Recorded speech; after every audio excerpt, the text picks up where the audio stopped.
O que é a locução numa peça audiovisual? É peça-chave na produção, porque é o locutor, é a voz que vai conectar, vai dar um match, ou não vai dar um match, com o público-alvo.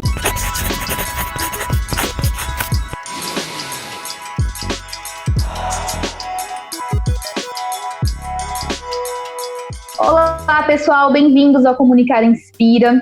No episódio de hoje, a gente traz uma convidada, Cissa Herman, a locutora oficial do Spotify Brasil, para poder conversar com a gente sobre esse trabalho que é complementar no audiovisual, que são as locuções. Há 20 anos no mercado de áudio publicitário, a Cissa estudou composição musical, é diretora de locução, produtora de som e locutora. Trabalhou com compositores nas produções das trilhas sonoras do longa Cidade de Deus e Lord of War. É responsável pela produção e direção das vozes do Waze no projeto da Copa do Mundo. E como diretora, ela conduziu Luciano Huck, Renata Fã, Branco Melo e Silvio Luiz em campanhas publicitárias. Também tem trabalhos como cantora e dubladora em canais infantis. Cissa, preciso nem dizer que é uma honra ter você aqui. Muito bom que você tenha aceitado o nosso convite e contribuir hoje com o nosso material aqui sobre locução. Ai, Pã, eu que agradeço pela oportunidade dessa troca. E queria desejar, nossa, felicidades aí pra frase. 16 anos é muita coisa, hein? Muita história pra contar. Nem me fale. Então vamos lá. Até falando já de histórias, né? Conta pra gente o que te inspirou a trabalhar com vozes e como você chegou à sua carreira de quero ser locutora. Menina, foi tudo muito natural, muito orgânico. Eu entrei, quando eu era criança, tive a oportunidade de entrar num estúdio de música. E depois que eu entrei, eu fiquei apaixonada. Desde criança, eu estudo música e tal. E fiquei com aquilo na minha cabeça que eu queria trabalhar em estúdio, com música. E estúdio com música, queria. Fui pra São Paulo, porque eu sou do interior. Fui pra São Paulo com uns 17 anos, comecei a estudar, fazer faculdade e tudo mais. E fiz uma grande amiga, Flavinha, que tinha um tio que trabalhava numa produtora de som. Tem um tio meu, trabalha na produtora de som, precisando de estagiário, fiz estágio, e o estágio era justamente gravar locutores. Ficava lá gravando, dava rec, gravava, editava, tal. E daí que já foi com 20 anos, 21, que eu comecei a conhecer vários super locutores do Clube da Voz, que hoje eu faço parte, né? Depois que eu entrei pro clube, nem acreditei, falei, nossa, são locutores que eu comecei a trabalhar quando eu tinha 20 anos de idade. E, enfim, começou com esse estágio. Depois eu fui passando de uma produtora para outra, como produtora de som. E uma vez, um chefe meu, que é um grande produtor, o Fábio Góes, falou, Cissa, faz uma locução guia aí pra gente. Locução guia, normalmente locução você sabe bem, né? Pra fazer um teste ali pro cliente ter uma noção de tempo, enfim. Que não é locução valendo. E daí era de always. Daí eu falei, beleza, faço. Fui pro estúdio, o Góes me dirigiu. Chegou lá, o cara falou, tá aprovado. Não, mas é uma guia. Não, mas eu quero essa locutora. E daí foi minha primeira locução. Puta sorte, né? Sei lá, tava no lugar certo, queria já fazer, já tinha ouvido pra fazer. E essa foi minha primeira locução, foi acho que em 2002. Depois disso eu fiquei com essa luzinha acesa. E depois demorou um tempo, continuei na carreira como produtora de som. Abri minha produtora. E depois isso naturalmente voltou, começou a pintar umas locuções pra eu fazer, até que eu saí do armário e falei, não, eu acho que tá na hora de eu assumir que eu sou locutora e vamos que vamos. Daí eu praticamente hoje eu faço 99% dos trabalhos, trabalho de locução. Legal. E como que você enxerga esse papel das locuções nos materiais audiovisual? Nossa, eu sou suspeita pra falar, né? Você tá perguntando pra locutora, mas assim, se a gente for pegar o conceito básico, né? O que é locução? Locução é a mensagem, né? Então, o emissor, né? O emissor que é o locutor, vai passar a mensagem pro receptor, que é o público-alvo. Mas se a gente sair um pouco disso, o que é locução numa peça audiovisual? Pra mim é peça-chave na produção, porque é o locutor, é a voz que vai conectar, vai dar um match, ou não vai dar um match, com o público-alvo. Então, por isso que eu defendo muito essa coisa de fazer casting, de ir atrás, quem que o cliente quer, quem que é o público-alvo, para escolher o melhor locutor, a melhor locutora, para dar aquele match perfeito e a peça audiovisual ser um super sucesso. eu li um conceito falando que a locução, eu ia até colocar no roteirinho para você, mas eu falei, bom, vou deixar para comentar na hora, que hoje ela é um dos fatores responsáveis por proporcionar experiência ali para a pessoa ao ouvir aquele material, né? Então, como você diz, na hora de escolher o locutor ali, falando até mesmo do canal da Voz, o canal da Voz, falei certo? Clube da Voz. Clube da Voz, desculpa. Até mesmo falando do Clube da Voz, a gente tem que ouvir ali e ver quais dos locutores, né? Porque é um banco, existem inúmeros profissionais, cada um com seu tom, cada um com seu timbre, para poder ver qual deles se encaixa ali. Então, como eu falei para você, a minha primeira experiência em procurar um locutor foi com você. E a gente tinha ali o material, tinha os objetivos, tinha os objetivos, tinha que ser uma mulher, né? O tom de voz tinha que trazer esse empoderamento feminino, tinha que falar de diversidade. Tinha todos os objetivos ali do material pra gente atingir. E fomos ouvindo as vozes. E aí eu e a equipe falamos, e aí? Selecionamos 3. Aí falei, bom, vamos ver, vamos mandar. Só que o que foi engraçado é que na hora que a gente mandou pro cliente o roteiro, eu já mandei com o link do seu portfólio. E aí eles me responderam assim, amei a escolha, está super dentro do que a gente criou expectativa. Eu falei, uau, então a gente acertou de primeiro, né? E foi muito bacana, né? Como você disse, tá na essência ali do material do audiovisual. E aí, às vezes, as pessoas conectam que locução está envolvida somente assim, para comercial, para vídeo, para web, quando na verdade a sua voz é seu produto e tem diversas aplicações. Como que Sim. você enxerga hoje essas possibilidades que tem no mercado, né? Você tá aí há tantos anos, então como que foi essa modificação, essas transformações? Eu já peguei, quando eu me assumi locutora, eu já peguei o mundo pós-internet, né? Mas quando eu comecei a trabalhar, né, com audiovisual, não tinha ainda, era uma coisa que estava engatinhando. Então, as locuções eram basicamente para TV, rádio, cinema. Basicamente isso, internas, né? Um institucional que tá aí. E sempre, acho que sempre vai estar. Mas era basicamente isso. Chegou a internet, revolução total. E daí começou propaganda, YouTube Ads, disparando, né? Concorrendo ali com a TV. Ainda tem as vantagens, né? Que na internet, no YouTube, você pode falar qual que é seu público-alvo, faixa etária, tudo mais. Então, às vezes, você tem até um maior engajamento, você consegue chegar mais no seu público pela internet do que pela TV. Então, agora a internet e TV tá pau a pau. E fora isso, a cada dia que passa, o mundo, o mercado da locução se expande cada vez mais. Locução audiovisual, locução para aplicativo, locução para TTS, locução para inteligência artificial, que hoje é o grande player, né, no mercado, que as marcas estão querendo a voz, um porta-voz, né, para elas, e os locutores estão aí feliz da vida. A gente é um desafio também, né? Saber dar voz para uma inteligência artificial. Um robô, né? Para um robô, né? Para um robô. Enfim, eu como locutora, cada dia é um desafio, porque eu tenho que estar sempre prevendo, né? Não tem como você prever 100%, mas eu tenho que estar sempre antenada para entender. E aí, o que vai chegar? Qual vai ser o próximo desafio, né? Tem que estar preparada. Você faz para podcast? Era uma dúvida que eu tinha. Sim. Eu não vi isso no seu portfólio. Normalmente o que eu faço para podcast é a locução de abertura e fechamento. Então, locução, abertura e fechamento. E daí, normalmente tem aquele mestre, não chega a ser mestre de cerimônia, mas é alguém que vai fazer aquele intermédio lá entre os participantes. Condutor, né? Condutor, é isso, vai ter o condutor. Eu normalmente não faço isso. O que eu faço é apresentação ali, o meio, enfim. Você já fez trabalho como dublagem, como dubladora? Sim.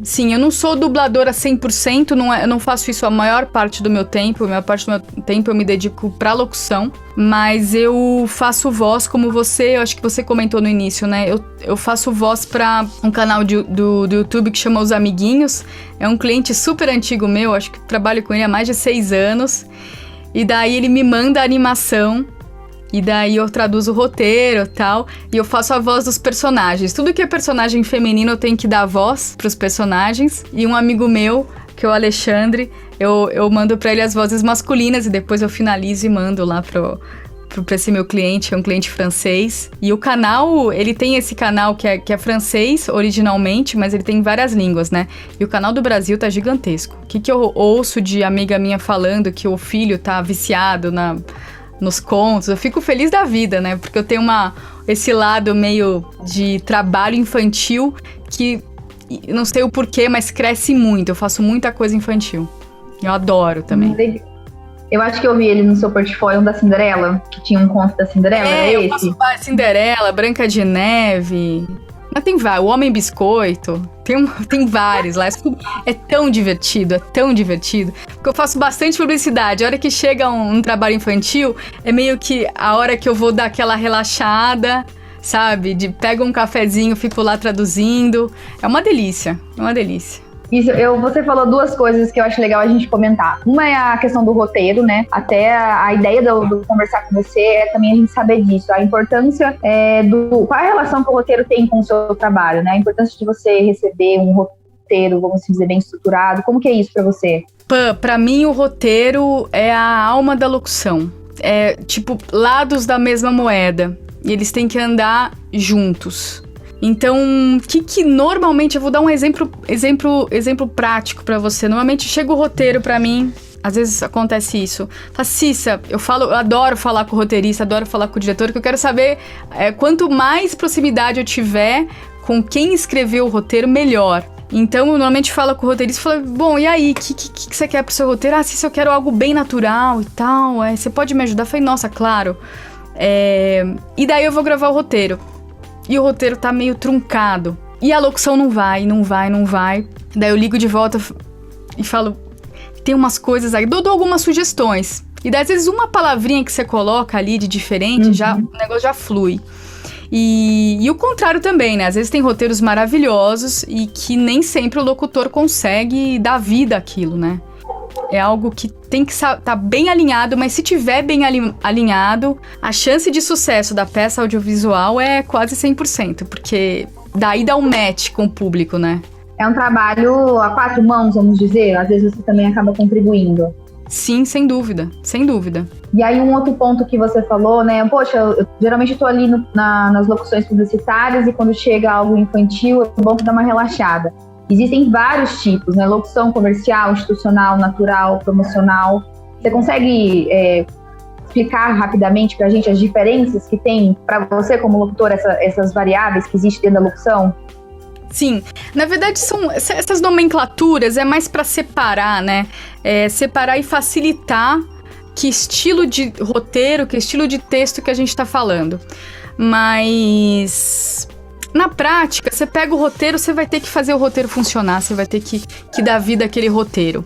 O que acontece é que normalmente se separa a locução conforme o objetivo do cliente. Então, se o cliente quer vender um varejo, um comercial de varejo, a gente chama a locução varejo, o texto é varejo, né? É uma locução para empresa que vai veicular internamente, não necessariamente internamente, pode ser YouTube, mas é uma locução para empresa, em locução institucional. Locução promocional também costuma ser chamada de varejo. E daí tem as separações por moods também. Então, daí, como é que é o mood do seu texto? Eu quero um texto natural. Então, a gente chama de, eu quero uma locução natural. Ou então, uma locução tradicional, que daí é uma pegada mais institucional. Então, são umas separações mais, essas nomenclaturas mais para uma forma de organização, né? Mas eu vejo, pra mim, é tudo como locução. Quando alguém vai me procurar, normalmente eles perguntam, Cissa, o que você tem aí de locução institucional? Então tem que ter uma pastinha pronta ali pra enviar pra pessoa, então tá, é isso daqui que eu quero. Então é importante essa separação, mas na prática, se eu me ater a isso, eu travo. Pelo menos acaba forma. Sendo tudo locução, né? Tudo acaba sendo locução, né? Legal. Nem tem como eu te perguntar se você tem alguma preferida de fazer, porque você acaba considerando todas como locução. Todas são trabalho. O que eu posso dizer é que ultimamente, nos últimos anos, o que o mercado quer mais é locução natural. Então eu tenho feito mais locução natural, porque o mercado está demandando cada vez mais isso.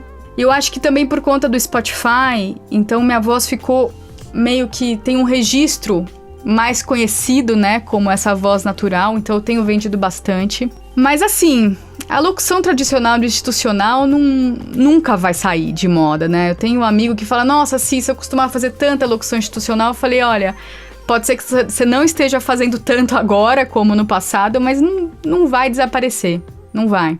Eu acho que a questão da humanização das marcas talvez influencie nisso, né? Nessa questão mais natural, né? As marcas, elas estão vendo que talvez aquela coisa mais impostada, ela não tá mais funcionando. Então, quando elas procuram por algo natural, é porque elas querem que ao ouvirem o seu material, as pessoas criem essa empatia, que elas falam, nossa, é gente como eu, né? São pessoas ali do outro lado. Não sei, você vê dessa forma também? Eu vejo, eu concordo. Porque a locução que é um pouquinho mais impostada, ela gera um certo degrau entre quem tá falando, né? Quem tá vendendo ali, o cliente, o serviço e o público-alvo. E hoje em dia, isso não é mais o que as marcas querem, né? Elas querem passar uma coisa de igual para igual. Então eu acho que aí a locução natural, nesse aspecto, ela tem essa vantagem, né? De se identificar mais com o cliente, com o público-alvo, de não ter essa separação de hierarquia, né? Tá falando de igual para igual, de amigo para amigo, de amiga para amiga. E isso gera um engajamento absurdo, né? É o que os clientes têm preferido, sem dúvida. Você chegou a fazer algum job para locução para sistemas já? Para sistema, eu já entrei em alguns castings, mas nenhum ainda. Tem um que eu tô esperando resposta, que obviamente eu não posso falar, mas tô torcendo aqui. Mas sistema que você diz é TTS, né? O Text to Speech. Isso, eu vi um vídeo da Regina, a fundadora do Clube da Voz, falando sobre isso, né? Ela falando sobre o que mudou nesse mercado da locução, e aí ela citou essa questão da locução para sistemas. Até se você pudesse falar o que é essa sigla TTS, pra você explicar, que é uma coisa nova também, né? Claro. Essa sigla chama, em inglês, é Text to Speech. Basicamente, o que eles fazem? É uma tecnologia que é super cara, que é a mesma tecnologia do Google, o Google Maps, que fala vira à direita, não sei o quê. Então, por que é super cara? Eles sintetizam a sua voz. Então, eles vão pegar a voz de quem for, do locutor que for lá, tal. Você vai ter que... O locutor tem que gravar muita coisa, são dias gravando, sei lá, um mês gravando. Mas depois que eles pegam esses áudios do locutor, passa por essa tecnologia, eles têm a habilidade ali de construir frases. Olha que loucura. Então, eles constroem frases com a voz do locutor, de forma que o locutor depois não precisa gravar quase nada, mas, claro, ele tem que receber pela voz que vai estar circulando, né, que vai estar sendo usada. Mas é uma revolução, né? É uma revolução, porque imagina só, se tem sua voz sendo sintetizada, sendo feita, né? E daí você pode fazer uma frase lá que eu não gravei, eu tô me ouvindo, mas eu não gravei, mas fizeram, né? O sistema fez. Então é uma loucura. E daqui pra frente é o que mais vai ter. Eu quis colocar essa informação porque eu vi um vídeo da Regina falando, né? A voz dela, eu acho que é a Cine, né? Ela foi a primeira Cine. Foi a primeira Cine. Isso. E aí ela falando, olha, uma tendência que tá vindo pro mercado. Eu achei até legal também o canal dela sobre isso. Mas ela falando, é uma tendência que tá vindo, né, pro mercado da locução. E como você falou, né, vai abrir inúmeras possibilidades. Eu acho que logo acaba sendo uma coisa mais acessível, né, não um investimento tão grande, mas acaba sendo acessível para outras marcas. Exato, e os locutores também têm que estar preparados, né, é uma coisa nova que tá acontecendo e a gente não sabe, né, o que vai rolar. O que eu acho é que num futuro, eu não sei quão distante vai ser, provavelmente o locutor, ele vai vender a voz para ser sintetizada, né? Então imagina que o TTS agora tem poucos, né? Mas vão ter inúmeros. E daí você vende, né? A sua voz não é vender o termo correto, né? Você cede... Alugar, talvez? Tipo um aluguel, né? Cessão de direitos, né? De uso da sua voz por determinado tempo. Então o cara vai lá no sistema dele, vai produzir o texto que ele quiser com a sua voz e ele te paga por isso. Depois eu imagino que seja isso. A gente não sabe ainda o que vai dar, mas é uma revolução. É uma revolução. Assim como qualquer outra modernidade, qualquer outra tecnologia, ela vem para romper barreiras, né, para poder mudar muita coisa. A gente sabe que em todas as profissões isso vai acontecer. E que a gente esteja preparado para ir se adaptando, né? Para estar cada vez inovando. Como você falou, você começou trabalhando, ainda não tinha tanto essa questão do digital. E aí veio o digital, abriu possibilidades, né? Não era mais só TV, rádio, abriu possibilidades. E cada dia mais você vai vendo. Daqui a pouco existe, cria-se, né? Novas formas aí do trabalho da locução.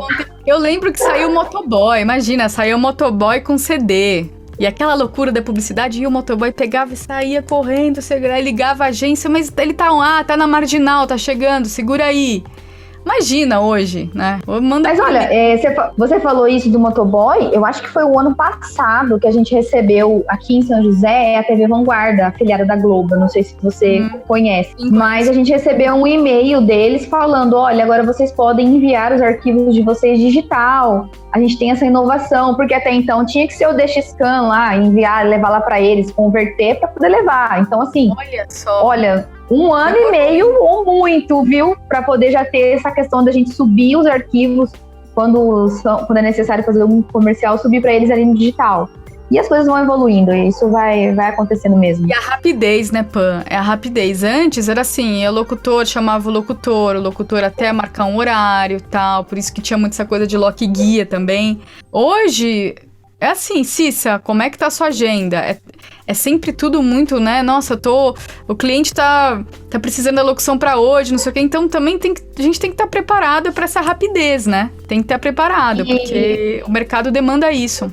E hoje, por exemplo, é uma profissão que você tem o seu estúdio. Sempre foi assim ou você chegava a alugar estúdios para trabalhar? É que eu sempre trabalhei em estúdio. Não necessariamente no meu, depois de 2009 no meu, quando abri minha produtora, mas antes disso eu trabalhava em outros estúdios como produtora de som. Então pintava uma locução, eu já tava lá. Então já tinha lá o microfone, tudo montado, né? Mas não sempre foi assim não. Quando eu comecei a trabalhar em estúdio, que foi aquele estágio que eu falei pra você, que eu ia lá, que eu gravava os locutores, tinha o técnico, que era eu, uma das técnicas, né? Imagina, poucas mulheres ainda que existiam na época de trabalhando em estúdio. E tinha a diretora de locução. Então existia um cargo pra isso, né? O cargo era diretor de locução. Então ficava o técnico não abria o bico, assim, a gente ficava quietinho lá. E a diretora, sim, que a diretora estava conectada com a agência e dirigia o locutor. Hoje em dia, quando se vai, ainda tem isso, né, do locutor ir até a produtora de som e tal, na pandemia, menos ainda. Mas existe, né, e quem te dirige é o próprio técnico. Então o técnico vai estar lá, o técnico provavelmente não é só técnico, ele é produtor de som, ele já está alinhado com o que precisa ser feito e ele manda a brasa. No paralelo, que é o que mais se cresce, é o locutor com seu próprio estúdio, responsável pela sua própria gravação e responsável também pela sua própria direção. Então o locutor acaba tendo que ser um pouco produtor de áudio também, né? É mais um desafio aí. Tem que ser autogerível também, né? Fazer essa autogestão, né? Sim, isso é muito bom. A gente construiu um bate-papo legal, falamos aí sobre roteiros, falamos um pouco sobre o mercado da locução, né? Sobre essas visões aí de novidades, de tendências que tá vindo. É muito bom receber você aqui, trazer sua contribuição. Ficou um material bem rico, né? A gente falar sobre locutores aqui, só vai ter você falando sobre esse trabalho do audiovisual. Eu agradeço a oportunidade. Eu agradeço muito mesmo a sua participação. E quem sabe a gente grava outros episódios futuramente, falando sobre, né? Falando sobre outros. Assunto tem, né, Pan? Assunto tem. É só a gente querer, nossa, o que mais tem é assunto, coisa pra conversar sobre o mercado. Sim, a ideia é sempre essa também, a gente pegar situações que são comuns, né? Que acontecem na vida de cada um e trazer com profissionais aqui falando a sua experiência. A gente teve esse insight de fazer o projeto, olhando mesmo insights do Google, que sempre estão prezando por isso. Olha, coloque pessoas de verdade, falando suas experiências de verdade, seus trabalhos ali. para que os outros olhem e vejam, nossa, é algo, é simples, né? Lógico, não tirando a complexidade das profissões, mas é algo simples, é algo que eu, como pequena empresa, posso ter acesso a um locutor, e a gente também trazer essas informações para o mercado acadêmico, né? Para quem está se formando, para quem olha ali e fala, poxa, será que é uma carreira onde eu devo me investir ou não? Aqui a gente tem estagiário de rádio e TV, e eles às vezes ficam frustrados das oportunidades que aparecem no mercado. Mas tá fazendo faculdade de rádio e TV e a vaga para fazer posts, para fazer conteúdo para mídia social. Poxa, mas eu não tô fazendo isso na faculdade. Então, assim, trazer um pouco também dessa vivência de mercado para que eles possam olhar e ver, olha, existe possibilidade sim, né? Mas isso é até um tema pra gente conversar em outro episódio, que dá muito pano pra manga. Dá pano pra manga isso aí, hein? Dá sim. Pã, obrigada. Muito obrigada, viu? Imagina. Parabéns de novo pra vocês pelos 16 anos. E eu quero ver todos os seus convidados depois. Não sei se você já tá no ar, tem coisa no ar ou não, mas me avisa. Ainda não. Curiosa. Tá bom, a gente vai começar a publicar agora em outubro, vai ser o mês de outubro inteirinho, repleto de conteúdos. E eu agradeço a sua audiência ali, sempre curtindo nossos vídeos do IGTV ali, sempre obrigada, presente. Imagina. Tá certo? Pessoal, a gente encerra por aqui. Eu vejo vocês no próximo episódio com mais um convidado, com pessoas que inspiram o nosso trabalho aqui na Frase, assim como a Cissa. Tchau, tchau! Tchau, Pã!